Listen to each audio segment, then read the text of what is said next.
Recording by Phil Chenevert. Hellhounds of the Cosmos by Clifford Simak. Originally published in Astounding Stories, June 1932. The paper had gone to press, graphically describing the latest of the many horrible events which had been enacted upon the earth in the last 6 months. The headlines screamed that Six Corners, a little hamlet in Pennsylvania, had been wiped out by the horror.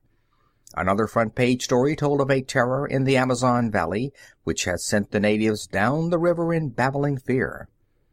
Other stories told of deaths here and there, all attributable to the Black Horror, as it was called. The telephone rang. "Hello," said the editor. "London calling," came the voice of the operator. "All right," replied the editor. He recognized the voice of Terry Masters, special correspondent. His voice came clearly over the transatlantic telephone. "The horror is attacking London in force," he said. "There are thousands of them, and they have completely surrounded the city.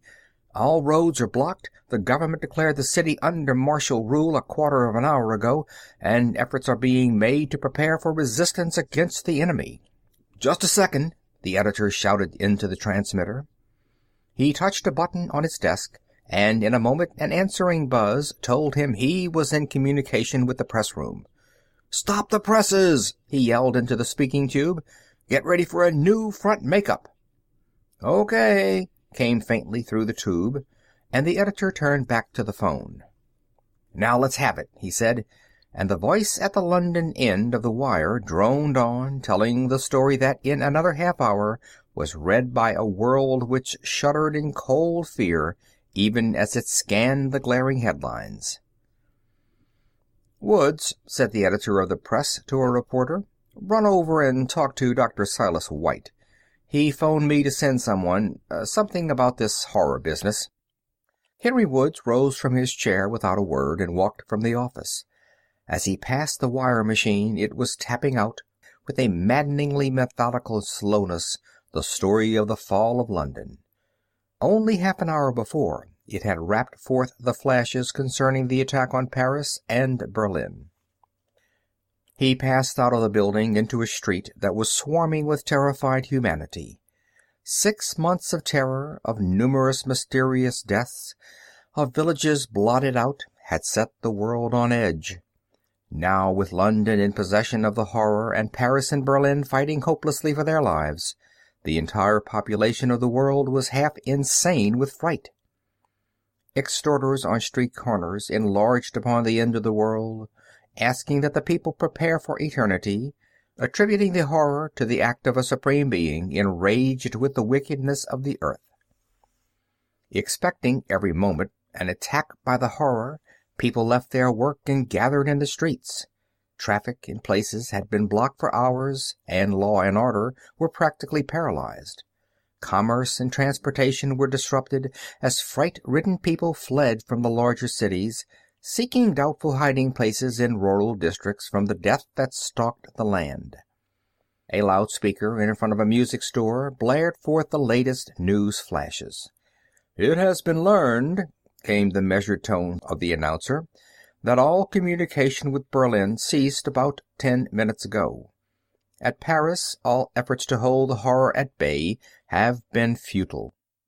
Explosives blow it apart but have the same effect upon it as an explosion has on gas. It flies apart and then reforms again, not always in the same shape as it was before. A new gas, one of the most deadly ever conceived by man, has failed to have any effect on the things. Electric guns and heat guns have absolutely no effect upon them. A news flash which has just come in from Rome says that a large number of the horrors has been sighted north of that city by airmen. It seems they are attacking the capitals of the world first.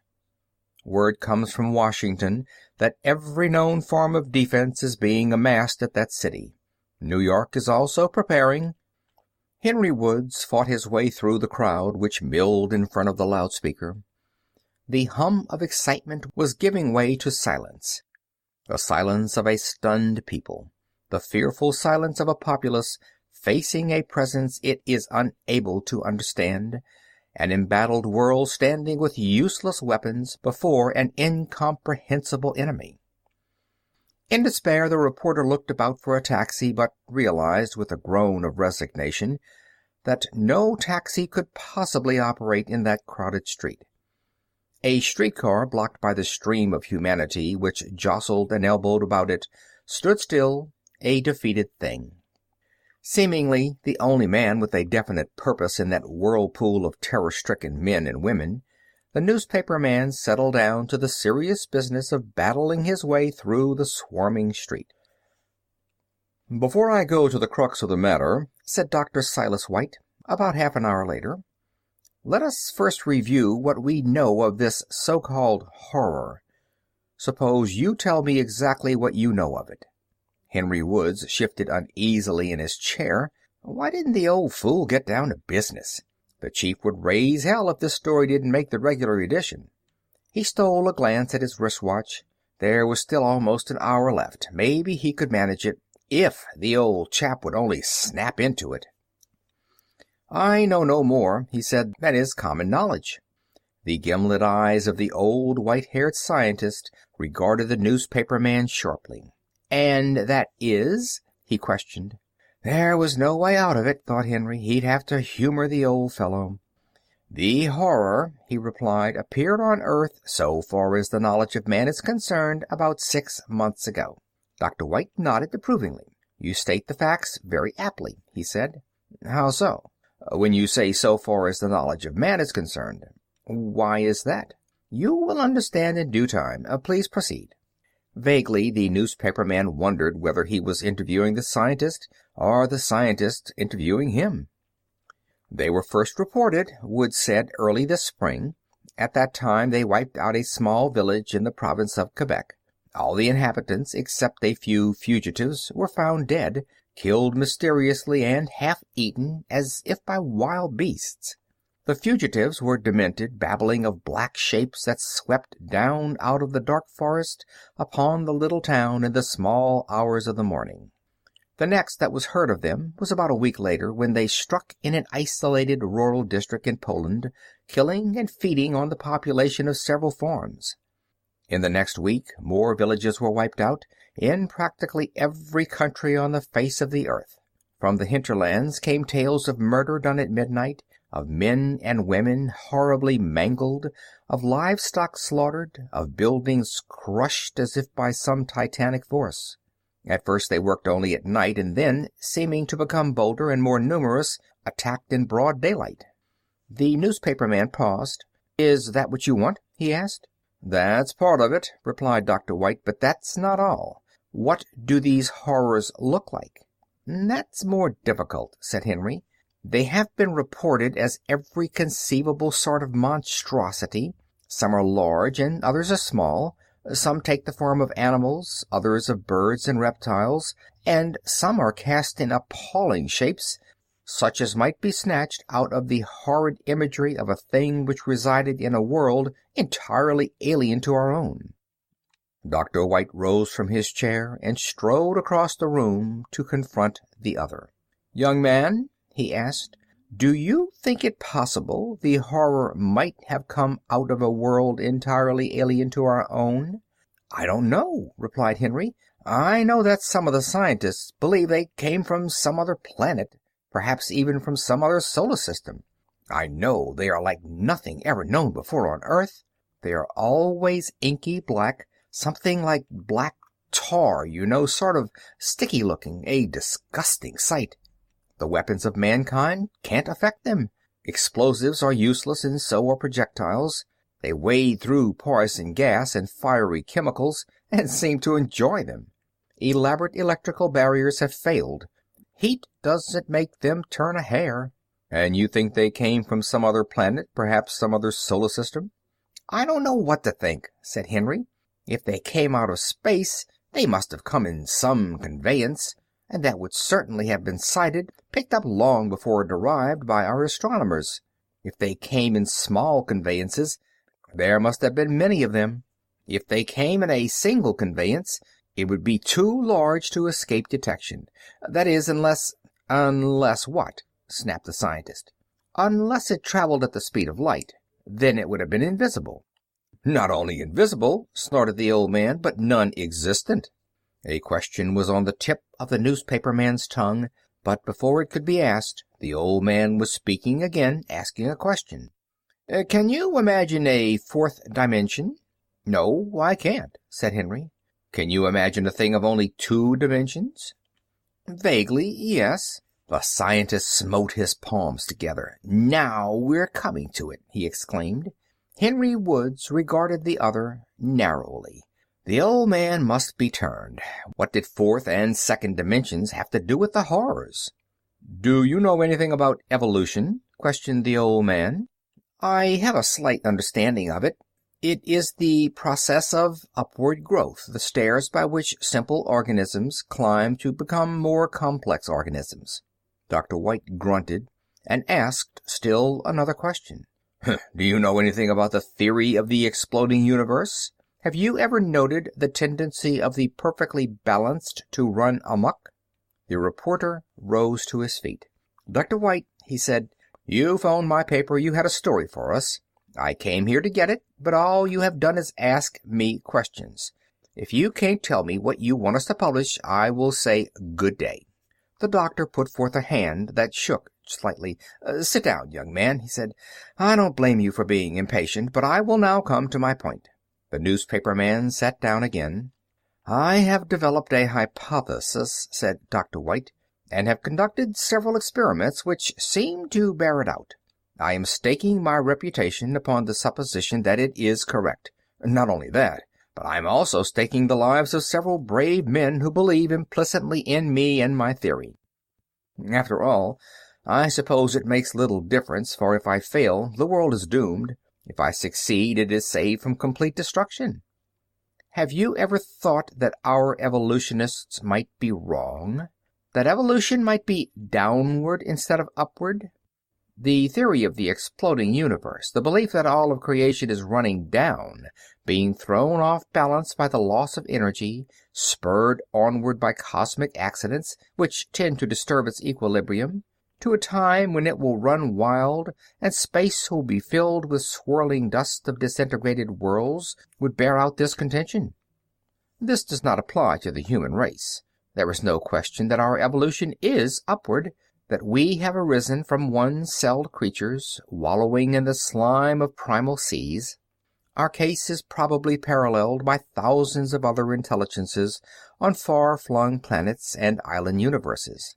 These instances, however, running at cross purposes to the general evolutionary trend of the entire cosmos, are mere flashes in the eventual course of cosmic evolution, comparing no more to eternity than a split second does to 1,000,000 years. Taking these instances, then, as inconsequential, let us say that the trend of cosmic evolution is downward rather than upward, from complex units to simple units, rather than from simple units to more complex ones. Let us say that life and intelligence have degenerated. How would you say such a degeneration would take place? In just what way would it be manifested? What sort of transition would life pass through in passing from one stage to a lower one? Just what would be the nature of these stages? The scientist's eyes glowed brightly as he bent forward in his chair. The newspaper man said simply, I have no idea. Man, cried the old man, can't you see that it would be a matter of dimensions? From the fourth dimension to the third, from the third to the second, from the second to the first, from the first to a questionable existence or plane, which is beyond our understanding, or perhaps to oblivion and the end of life. Might not the fourth have evolved from a fifth, the fifth from a sixth, the sixth from a seventh, and so on, to no one knows what multi-dimension? Dr. White paused to allow the other man to grasp the importance of his statements. Woods failed lamentably to do so. But what has this to do with the horror? He asked. Have you absolutely no imagination? Shouted the old man. Why, I suppose I have, but I seem to fail to understand. We are facing an invasion of fourth-dimensional creatures," the old man whispered, almost as if fearful to speak the words aloud. "We are being attacked by life which is one dimension above us in evolution. We are fighting, I tell you, a tribe of hellhounds out of the cosmos. They are unthinkably above us in the matter of intelligence. There is a chasm of knowledge between us so wide and so deep that it staggers the imagination. They regard us as mere animals, perhaps not even that. So far as they are concerned, we are just fodder, something to be eaten as we eat vegetables or the flesh of domesticated animals. Perhaps they have watched us for years, watching life on the world increase, lapping their monstrous jowls over the fattening of the earth. They have awaited the proper setting of the banquet table, and now they are dining. Their thoughts are not our thoughts, their ideals not our ideals.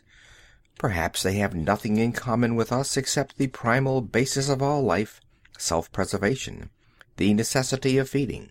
Maybe they have come of their own will. I prefer to believe that they have.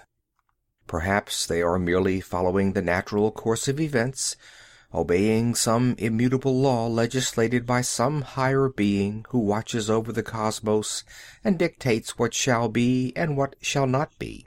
If this is true, it means that there has been a flaw in my reasoning, for I believe that the life of each plane degenerated in company with the degeneration of its plane of existence, which would obey the same evolution laws which govern the life upon it. I am quite satisfied that this invasion is a well-planned campaign, that some fourth-dimensional race has found a means of breaking through the veil of force which separates its plane from ours. "But," pointed out Henry Woods, "you say they are fourth-dimensional things. I can't see anything about them to suggest an additional dimension. They are plainly three-dimensional." "Of course they are three-dimensional. They would have to be to live in this world of three dimensions. The only two-dimensional objects which we know of in this world are merely illusions, projections of the third dimension, like a shadow. It is impossible for more than one dimension to live on any single plane. To attack us, they would have to lose one dimension. This they have evidently done. You can see how utterly ridiculous it would be for you to try to attack a two-dimensional thing. So far as you were concerned, it would have no mass. The same is true of the other dimensions. Similarly, a being of a lesser plane could not harm an inhabitant of a higher plane. It is apparent that while the horror has lost one material dimension, it has retained certain fourth-dimensional properties which make it invulnerable to the forces at the command of our plane." The newspaper man was now sitting on the edge of his chair. "But," he asked breathlessly, "it all sounds so hopeless. What can be done about it?" Dr. White hitched his chair closer, and his fingers closed with a fierce grasp upon the other's knee. A militant boom came into his voice. "My boy," he said, "we are to strike back. We are going to invade the fourth-dimensional plane of these hellhounds. We are going to make them feel our strength. We are going to strike back." Henry Woods sprang to his feet. "How?" he shouted. "Have you—" Dr. White nodded. "I have found a way to send a third-dimensional into the fourth. Come and I will show you." The machine was huge, but it had an appearance of simple construction. A large rectangular block of what appeared to be a strange black metal was set on end and flanked on each side by two smaller ones. On top of the large block was set a half-globe of a strange substance, somewhat, Henry thought, like frosted glass. On one side of the large cube was set a lever, a long glass panel, two vertical tubes, and three clock-face indicators. The control board, it appeared, was relatively simple. Beside the mass of the five rectangles, on the floor was a large plate of transparent substance, ground to a concave surface through which one could see an intricate tangle of wire mesh. Hanging from the ceiling directly above the one on the floor was another concave disc, but this one had a far more pronounced curvature. Wires connected the two discs, and each in turn was connected to the rectangular machine. "It's a matter of the proper utilization of two forces, electrical and gravitational," proudly explained Dr. White. "These two forces, properly used, warp the third dimension into the fourth. A reverse process is used to return the object to the third. The principle of the machine is—" The old man was about to launch into a lengthy discussion, but Henry interrupted him. A glance at his watch had shown him press time was drawing perilously close. "Just a second," he said. "You propose to warp a third-dimensional being into a fourth dimension. How can a third-dimensional thing exist there? You said a short time ago that only a specified dimension could exist on one single plane." "You missed my point," snapped Dr. White. "I am not sending a third-dimensional thing to a fourth dimension. I am changing the third-dimensional being into a fourth-dimensional being. I add a dimension, and automatically the being exists on a different plane. I am reversing evolution. This third dimension we now exist on evolved millions of eons ago from a fourth dimension. I am sending a lesser entity back over these millions of eons to a plane similar to one upon which his ancestors lived inconceivably long ago." "But, man, how do you know you can do it?" The doctor's eyes gleamed, and his fingers reached out to press a bell. A servant appeared almost at once. "Bring me a dog," snapped the old man. The servant disappeared. "Young man," said Dr. White, "I am going to show you how I know I can do it. I have done it before. Now I am going to do it for you.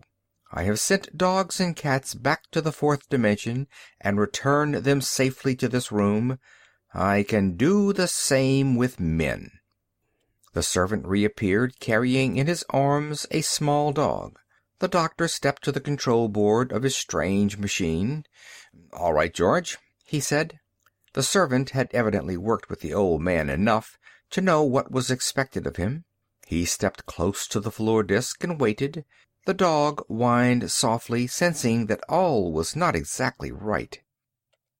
The old scientist slowly shoved the lever toward the right, and as he did so a faint hum filled the room, rising to a stupendous roar as he advanced the lever. From both floor disk and upper disk leaped strange cones of blue light, which met midway to form an hourglass shape of brilliance. The light did not waver or sparkle. It did not glow. It seemed hard and brittle, like straight bars of force. The newspaper man, gazing with awe upon it, felt that terrific force was there. What had the old man said? Warp a third-dimensional being into another dimension. That would take force. As he watched, petrified by the spectacle, the servant stepped forward and, with a flip, tossed the little dog into the blue light. The animal could be discerned for a moment through the light, and then it disappeared. "Look in the globe!" shouted the old man, and Henry jerked his eyes from the column of light to the half-globe atop the machine. He gasped. In the globe, deep within its milky center, glowed a picture that made his brain reel as he looked upon it. It was a scene such as no man could have imagined unaided. It was a horribly distorted projection of an eccentric landscape, a landscape hardly analogous to anything on Earth. "That's the fourth dimension, sir," said the servant. "That's not the fourth dimension," the old man corrected him. "That's a third-dimensional impression of the fourth dimension. It is no more the fourth dimension than a shadow is three-dimensional. It, like a shadow, is merely a projection. It gives us a glimpse of what the fourth plane is like. It is a shadow of that plane." Slowly a dark blotch began to grow in the landscape. Slowly it assumed definite form. It puzzled the reporter. It looked familiar. He could have sworn he had seen it somewhere before. It was alive, for it had moved. "That, sir, is the dog," George volunteered. "That was the dog," Dr. White again corrected him. "God knows what it is now." He turned to the newspaper man. "Have you seen enough?" he demanded. Henry nodded. The others slowly began to return the lever to its original position. The roaring subsided, the light faded, the projection in the half-globe grew fainter. "How are you going to use it?" asked the newspaper man. "I have 98 men who have agreed to be projected into the fourth dimension to seek out the entities that are attacking us and attack them in turn. I shall send them out in an hour." "Where is there a phone?" asked the newspaper man. "In the next room," replied Dr. White. As the reporter dashed out of the door, the light faded entirely from between the two discs, and on a lower one a little dog crouched, quivering, softly whimpering. The old man stepped from the controls and approached the disc. He scooped the little animal from where it lay into his arms and patted the silky head. "Good dog," he murmured, and the creature snuggled close to him, comforted, already forgetting that horrible place from which it had just returned. "Is everything ready, George?" asked the old man. "Yes, sir," replied the servant. "The men are all ready, even anxious to go. If you ask me, sir, they are a tough lot." "They are as brave a group of men as ever graced the earth," replied the scientist gently. "They are adventurers. Every one of them has faced danger and will not shrink from it. They are born fighters. My one regret is that I have not been able to secure more like them. 1,000 men such as they should be able to conquer any opponent. It was impossible. The others were poor, soft fools. They laughed in my face. They thought I was an old fool. I, the man who alone stands between them and utter destruction." His voice had risen to almost a scream, but it again sank to a normal tone. "I may be sending 98 brave men to instant death. I hope not." "You can always jerk them back, sir," suggested George. "Maybe I can, maybe not," murmured the old man. Henry Woods appeared in the doorway. "When do we start?" he asked. "We?" exclaimed the scientist. "Certainly. You don't believe you're going to leave me out of this? Why, man, it's the greatest story of all time. I'm going as special war correspondent." "They believed it? They are going to publish it?" cried the old man, clutching at the newspaper man's sleeve. "Well, the editor was skeptical at first, but after I swore on all sorts of oaths it was true, he ate it up. Maybe you think that story didn't stop the presses." "I didn't expect them to. I just took a chance. I thought they too would laugh at me." "But when do we start?" persisted Henry. "You are really in earnest? You really want to go?" asked the old man unbelievingly. "I am going. Try to stop me." Dr. White glanced at his watch. "We will start in exactly 34 minutes," he said. 10 seconds to go. George, standing with watch in hand, spoke in a precise manner, the very crispness of his words betraying the excitement under which he labored. The blue light, hissing, drove from disk to disk. The room thundered with the roar of the machine, before which stood Dr. White, his hand on the lever, his eyes glued on the instruments before him. In a line stood the men who were to fling themselves into the light to be warped into another dimension, there to seek out and fight an unknown enemy. The line was headed by a tall man with arms like hams, with a weather-beaten face and a wild mop of hair. Behind him stood a belligerent little cockney. Henry Woods stood fifth in line. They were a motley lot, adventurers every one of them, and some were obviously afraid as they stood before that column of light, with only a few seconds of the third dimension left to them. They had answered a weird advertisement, and had but a limited idea of what they were about to do.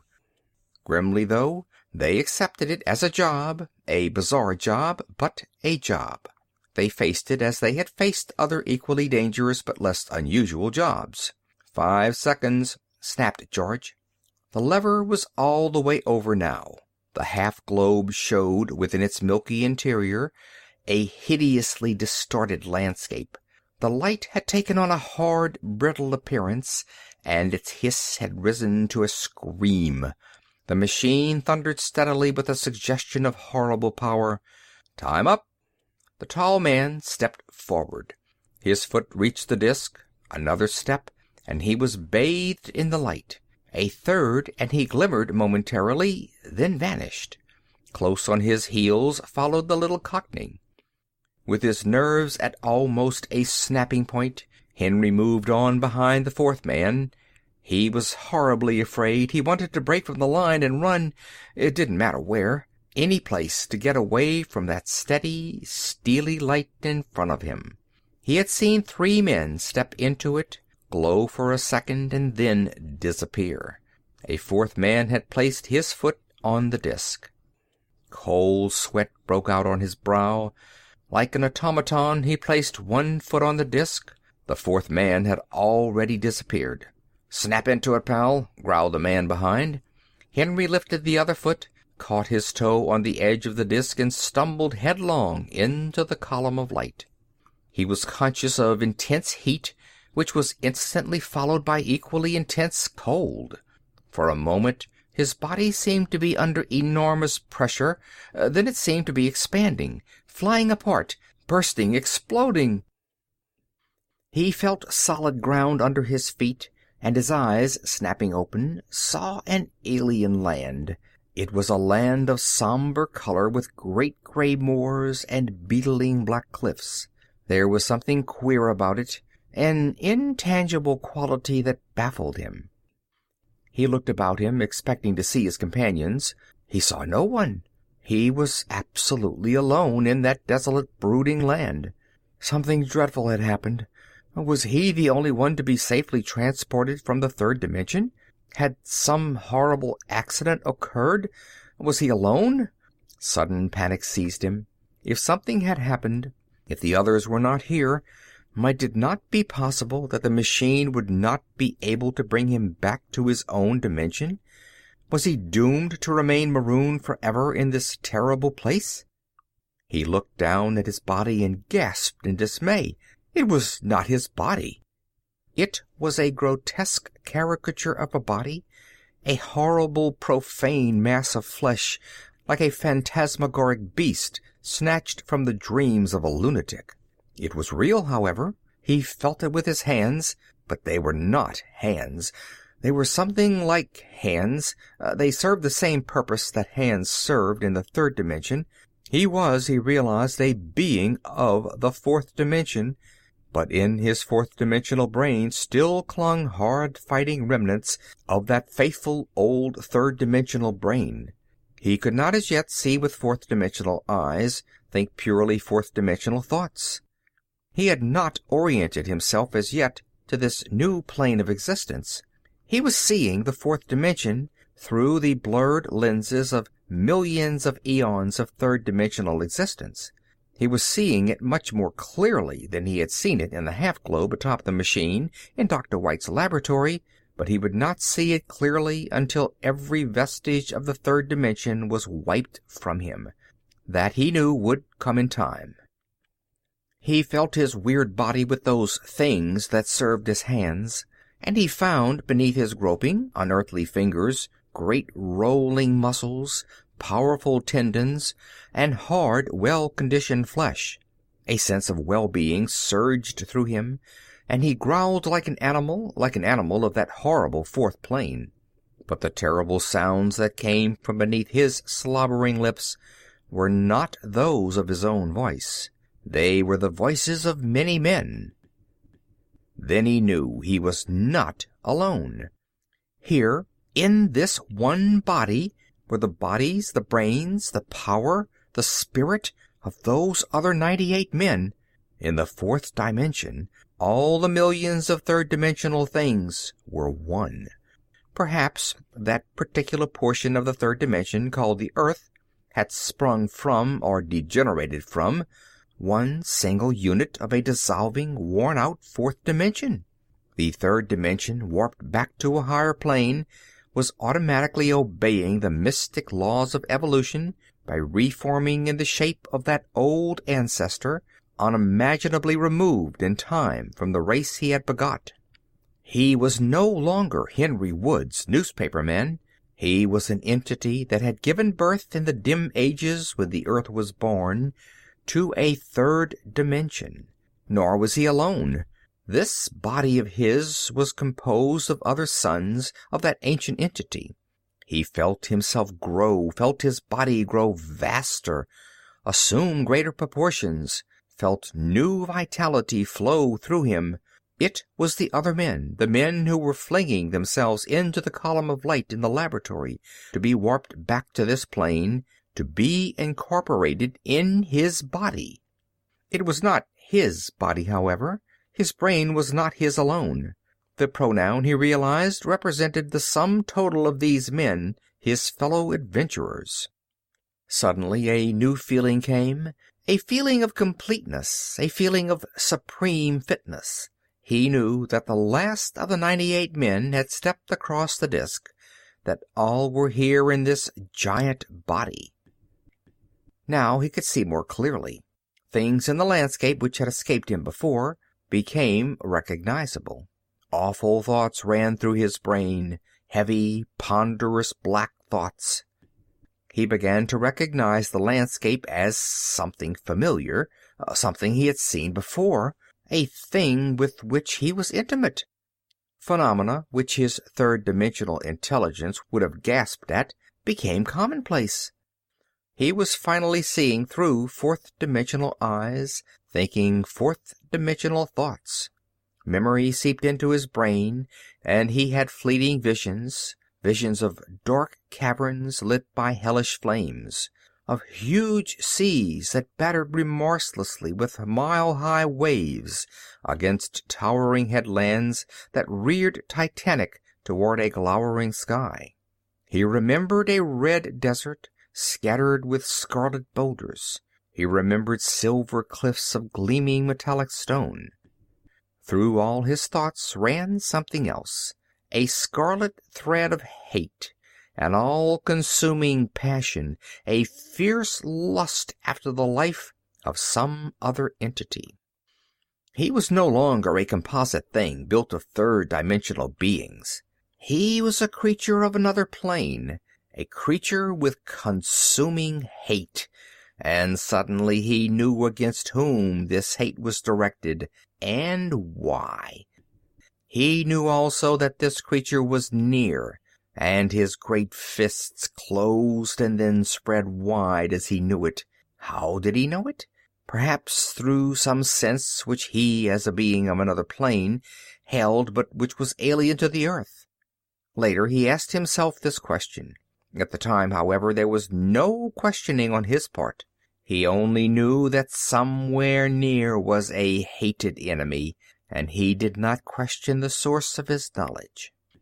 Mumbling in an idiom incomprehensible to a third-dimensional being, filled with rage that wove redly through his brain, he lumbered down the hill onto the moor, his great strides eating up the distance, his footsteps shaking the ground. At the foot of the hill he halted, and from this his throat issued a challenging roar that made the very crags surrounding the moor tremble. The rocks flung back the roar as if in mockery. Again he shouted, and in the shout he framed a lurid insult to the enemy that lurked there in the cliffs. Again the crags flung back the insult, but this time the echoes booming over the moor were drowned by another voice, the voice of the enemy. At the far end of the moor appeared a gigantic form, a form that shambled on grotesque, misshapen feet, growling angrily as he came. He came rapidly despite his clumsy gait, and as he came he mouthed terrific threats. Close to the other he halted, and only then did recognition dawn in his eyes. "You? Myself?" he growled in his guttural tongue, and surprise and consternation were written large upon his ugly face. "Yes, it is I, myself," boomed the other. "Remember, Oglot, the day you destroyed me and my plane. I have returned to wreak my vengeance. I have solved a mystery you have never guessed, and I have come back. You did not imagine you were attacking me again when you sent your minions to that other plane to feed upon the beings there. It was I you were attacking, fool, and I am here to kill you." Oglot leaped, and the thing that had been Henry Woods, newspaperman, and 98 other men, but was now Mal Shaff of the fourth dimension, leaped to meet him. Mal Shaff felt the force of Oglot, felt the sharp pain of a hammering fist, and lashed out with those horrible arms of his to smash at the leering face of his antagonist. He felt his fists strike solid flesh, felt the bones creak and tremble beneath his blow.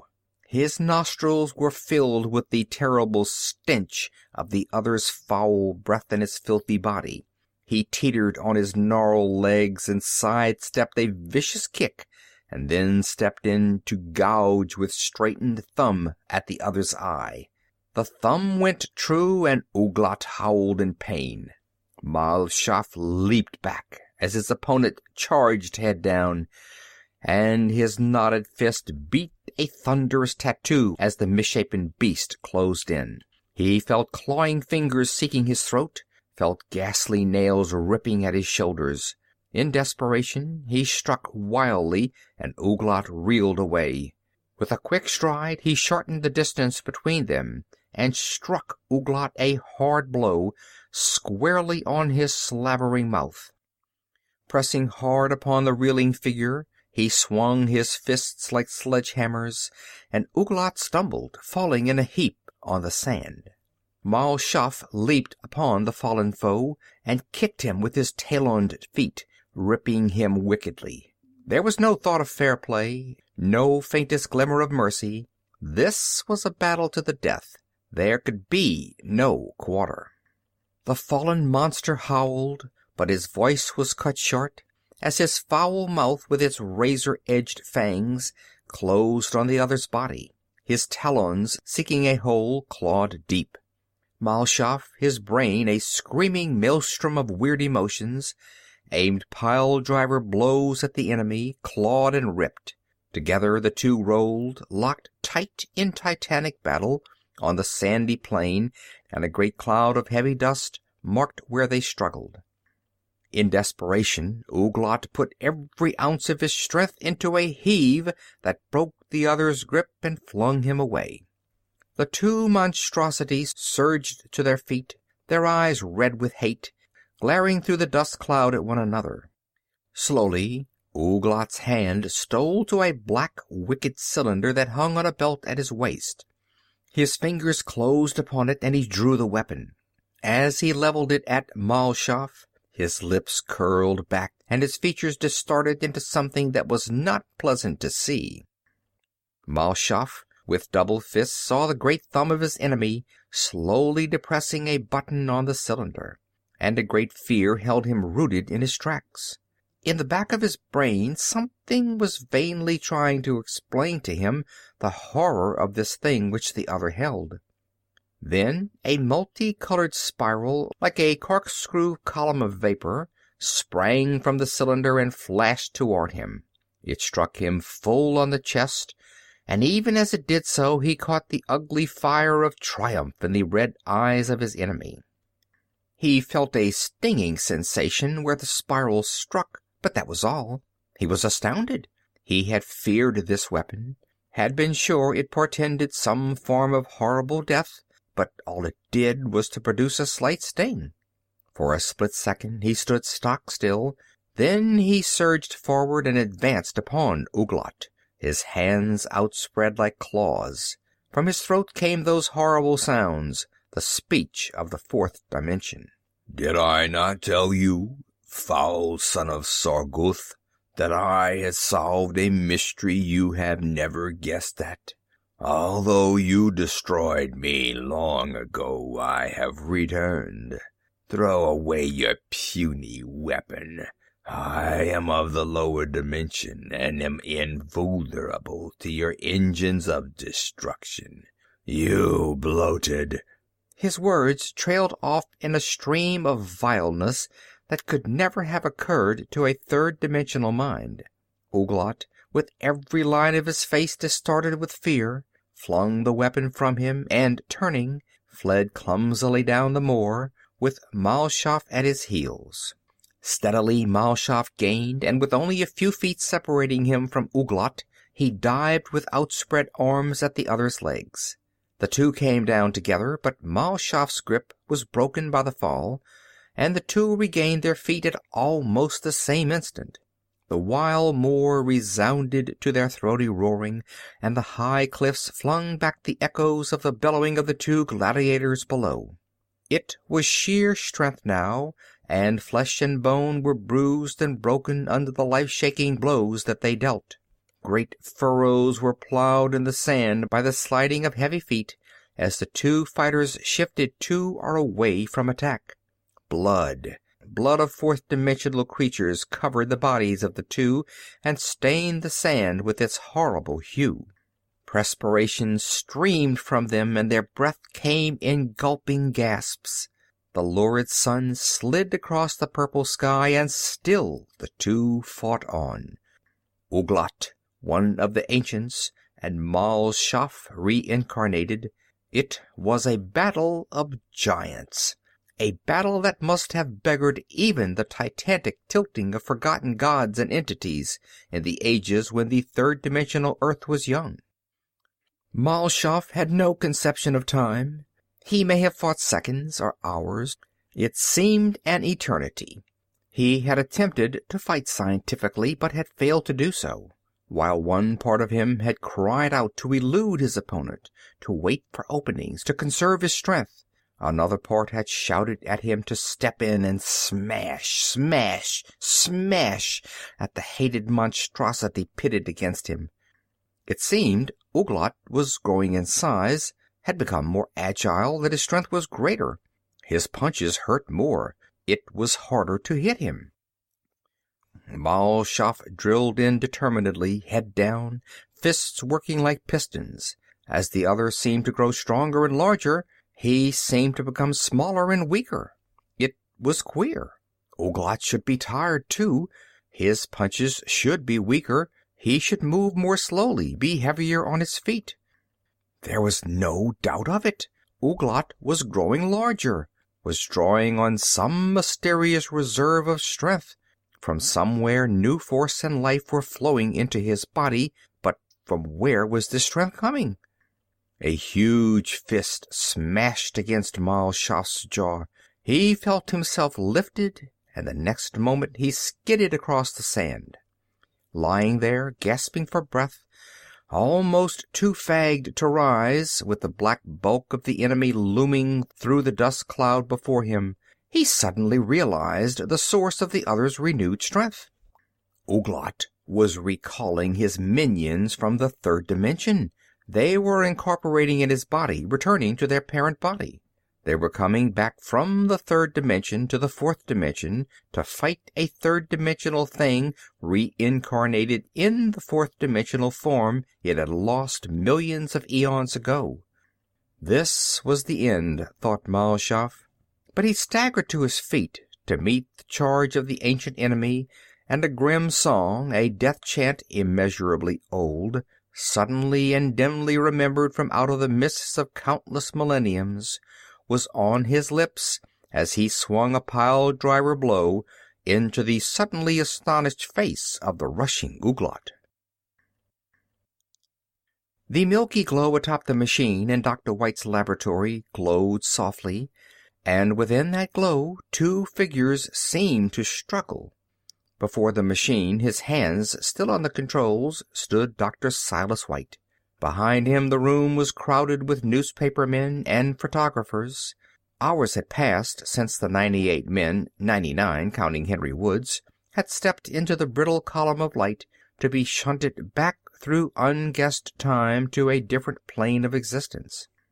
The old scientist, during all those hours, had stood like a graven image before his machine, eyes staring fixedly at the globe. Through the open windows he had heard the cry of the newsboy as the press put the greatest scoop of all time on the street. The phone had rung like mad, and George answered it. The doorbell buzzed repeatedly, and George ushered in newspaper men who had asked innumerable questions, to which he had replied briefly, almost mechanically. The reporters had fought for the use of the one phone in the house, and had finally drawn lots for it.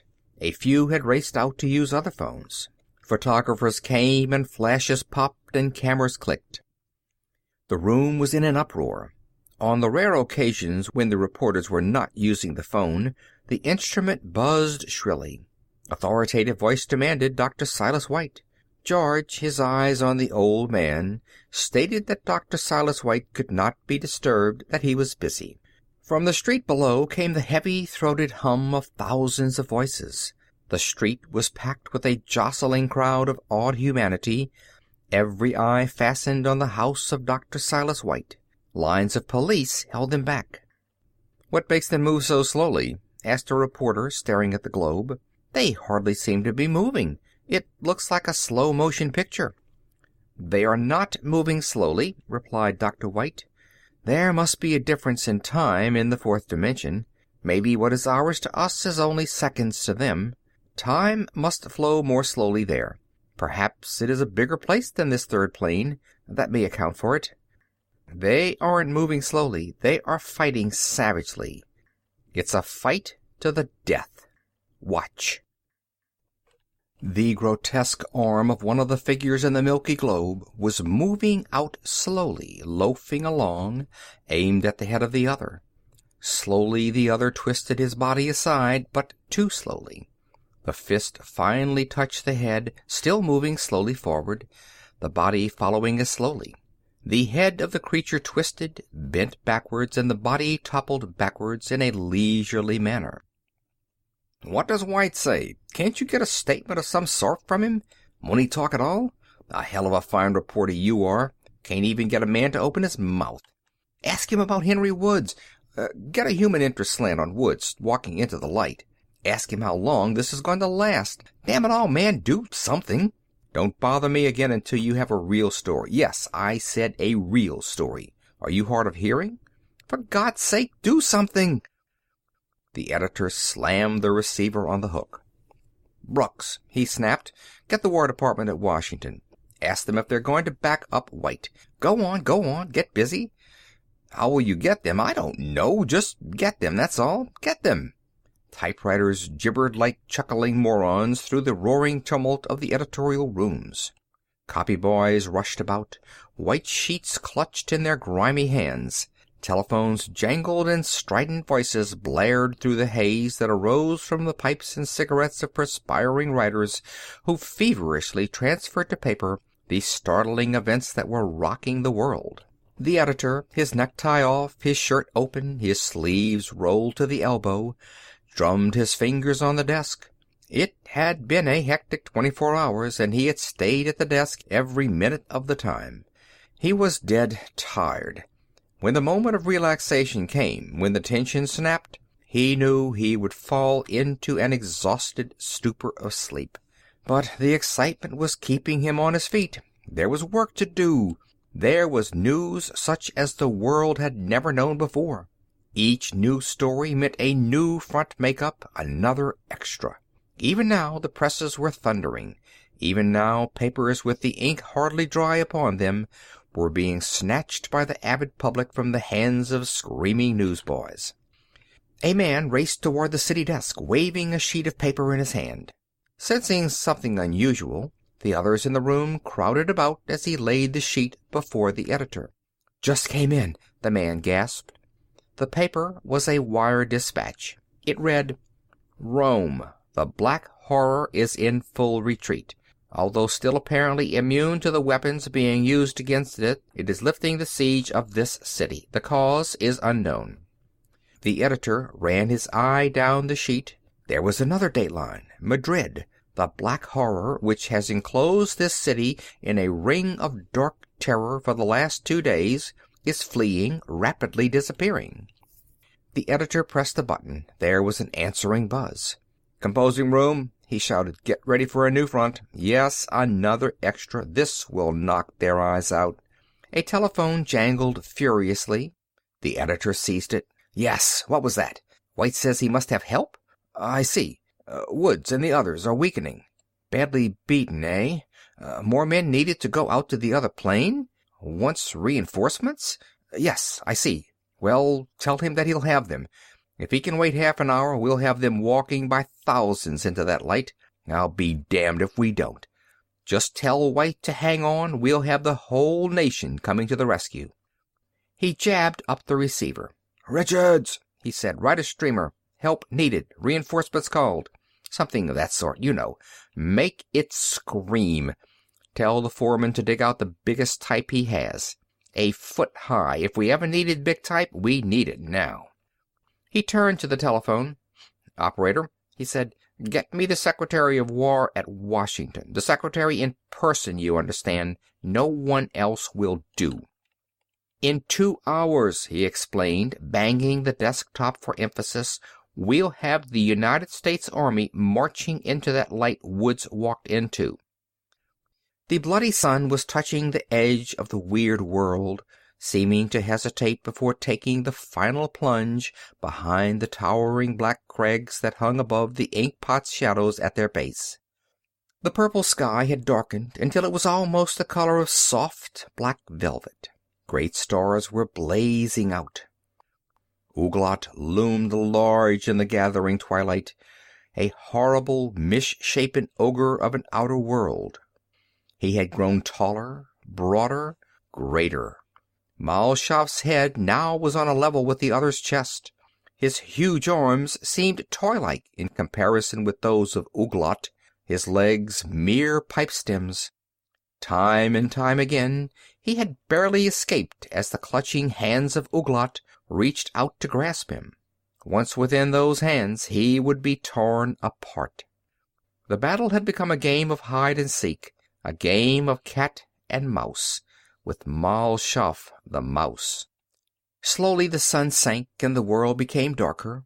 His brain working feverishly, Mal Shaff waited for the darkness. Adroitly he worked the battle nearer and nearer to the Stygian darkness that lay at the foot of the mighty crags. In the darkness he might escape. He could no longer continue this unequal fight. Only escape was left. The sun was gone now. Blackness was dropping swiftly over the land, like a great blanket, creating the illusion of the glowering sky descending to the ground. Only a few feet away lay the total blackness under the cliffs. Like a flash, Mal Shaff darted into the blackness, was completely swallowed in it. Roaring, Ouglat followed, his shoulders almost touching the great rock wall that shot straight up hundreds of feet above him. Mal Shaff ran swiftly, fear lending speed to his shivering legs. Behind him he heard the bellowing of his enemy. Ouglat was searching for him, a hopeless search in that total darkness. He would never find him, Mal Shaff was sure. Fagged and out of breath, he dropped panting at the foot of the wall. Blood pounded through his head and his strength seemed to be gone. He lay still and stared out into the less dark moor that stretched before him. For some time he lay there, resting. Aimlessly he looked out over the moor, and then he suddenly noticed, some distance to his right, a hill rising from the moor. The hill was vaguely familiar.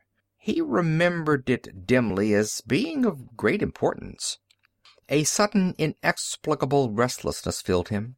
Far behind him he heard the enraged bellowing of Ouglat, but that he scarcely noticed. So long as darkness lay upon the land, he knew he was safe from his enemy. The hill had made him restless. He must reach the top. He could think of no logical reason for doing so. Obviously he was safer here at the base of the cliff, but a voice seemed to be calling, a friendly voice from the hilltop. He rose on aching legs and forged ahead. Every fiber of his being cried out in protest, but resolutely he placed one foot ahead of the other, walking mechanically. Opposite the hill, he disregarded the strange call that pulsed down upon him, long enough to rest his tortured body. He must build up his strength for the climb. He realized that danger lay ahead. Once he quitted the blackness of the cliff's base, Ouglat, even in the darkness that lay over the land, might see him. That would be disastrous. Once over the top of the hill, he would be safe. Suddenly, the landscape was bathed in light, a soft green radiance. One moment it had been pitch dark, the next it was light, as if a giant searchlight had been snapped on. In terror, Mal Shaff looked for the source of the light. Just above the horizon hung a great green orb, which moved up the ladder of the sky even as he watched. A moon!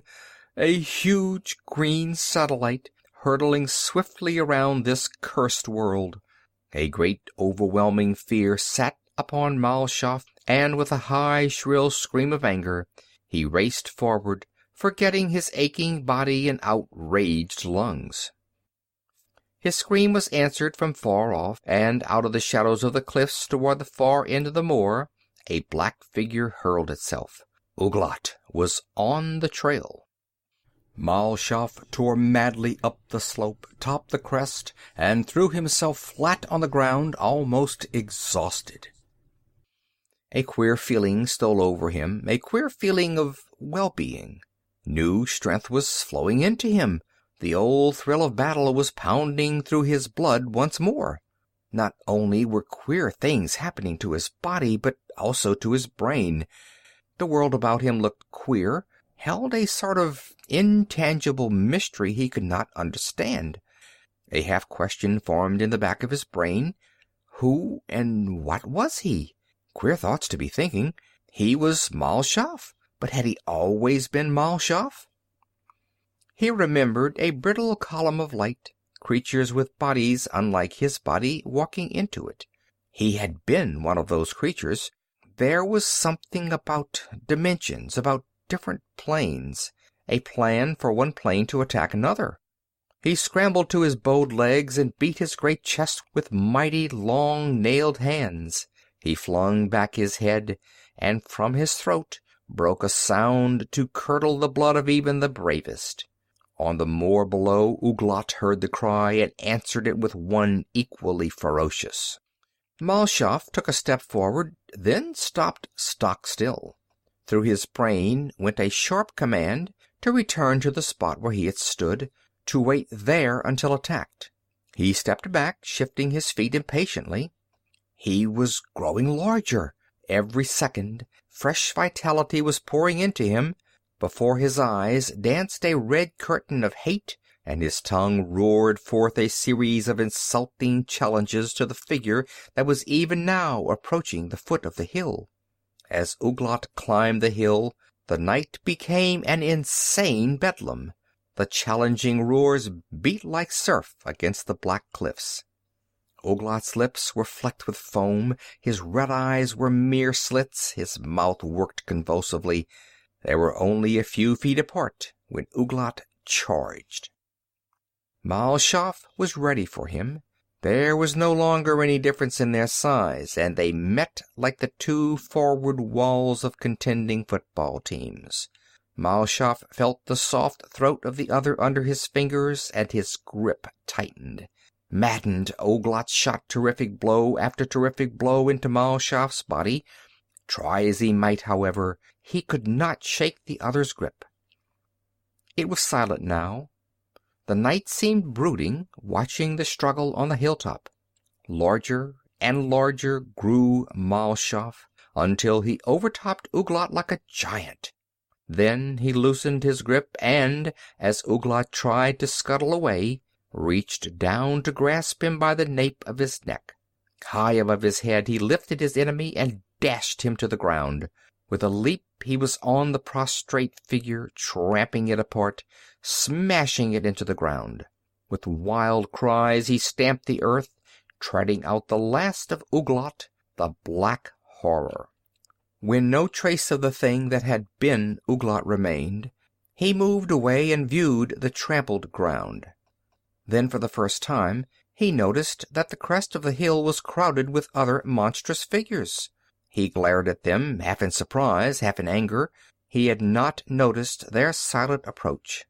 "It is Mal Shaff!" cried one. "Yes, I am Mal Shaff. What do you want?" "But, Mal Shaff, Ouglat destroyed you once long ago." "And I just now," replied Mal Shaff, "have destroyed Ouglat." The figures were silent, shifting uneasily. Then one stepped forward. "Mal Shaff," it said, "we thought you were dead. Apparently it was not so. We welcome you to our land again. Ouglat, who once tried to kill you and apparently failed, you have killed, which is right and proper. Come and live with us again in peace. We welcome you." Mal Shaff bowed. Gone was all thought of the third dimension. Through Mal Shaff's mind raced strange, haunting memories of a red desert scattered with scarlet boulders, of silver cliffs of gleaming metallic stone, of huge seas battering against towering headlands. There were other things, too, great palaces of shining jewels, and weird nights of inhuman joy where hellish flames lit deep black caverns. He bowed again. "I thank you, Balthazar," he said. Without a backward look, he shambled down the hill with the others. "Yes," said the editor. "What's that you say? Dr. White is dead? A suicide? Yeah, I understand. Worry, hey. Here, Roberts, take this story." He handed over the phone. "When you write it," he said, "play up the fact that he was worried about not being able to bring the men back to the third dimension. Give him plenty of praise for ending the Black Horror. It's a big story." "Sure," said Roberts, then spoke into the phone. "All right, Bill, shoot the works." End of Hellhounds of the Cosmos by Clifford Simak.